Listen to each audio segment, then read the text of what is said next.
ॐ श्री परमात्मामने नमः। श्री भगवद्गीताथ करन्यासः। ॐ अस्य श्रीमद्भगवद्गीता माला मन्त्रस्य भगवान् वेदव्यास ऋषिः अनुष्टुप्छन्दः। श्रीकृष्णः परमात्मा देवता असोचनस्त्रोशोचत्यं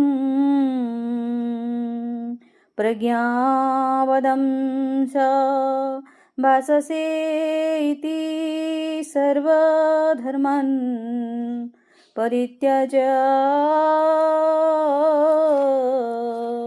माण्डेकं शरणं व्रज इति शक्तिः। अहं ता सर्वपापेभ्यो मख्यो इष्टामि। मा सुचैति किलकं नैनं छिन्दन्ति शस्त्राणिं नैनं दहति पावको इष्टतुं साह नमः। न चन्यो केन्द्रो यतो नो सचोयति मारुत इति तर्जनीभ्यां नमः।